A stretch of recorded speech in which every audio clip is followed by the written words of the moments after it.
Tonight on American Case File, horror metal sensations Ice Nine Kills are known around the world for their grisly slasher-inspired imagery. But a new book seeks to tie frontman Spencer Charnas to a series of real-life murders, crimes of which he's already been exonerated. On this episode of ACF, our own Sethly Ferber digs deep to review Roy Merkin's highly controversial Amazon bestseller, The Silver Scream. Are Merkin's allegations worthwhile, or just a steaming pile? She wears tight jean shorts and a pink bikini top that hugs her breasts as they lean over a large cut. Karen heads towards the house with Julio following, leaving behind the large-breasted brunette. The large chest brunette strips her clothes down to a blood-red lacy bra and panties.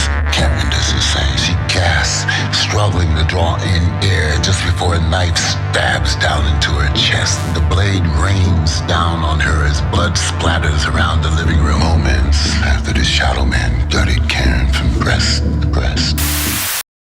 Trashy writing like what you just heard exploits the plight of women in danger and has been saturating the publishing industry for years.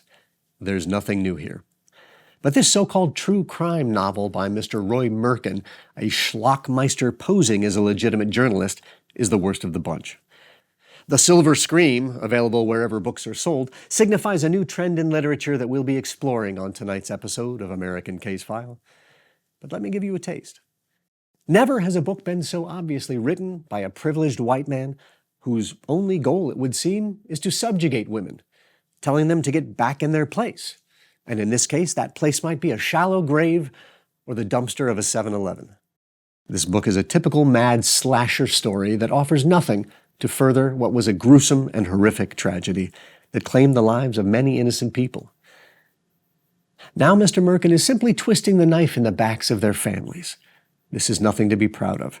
And even if he made a few bucks off the negative publicity, these profits are truly blood money. Shame on you, Mr. Merkin. This reprehensible piece of garbage is the most contemptible book I have ever read, and I read a lot of books. I'd love to hear Mr. Merkin explain to his children and grandchildren and great-grandchildren, possibly, that this is how he paid for their private school educations. I give it 0 stars out of a possible 10 stars. Shame on you. Shame on all of us.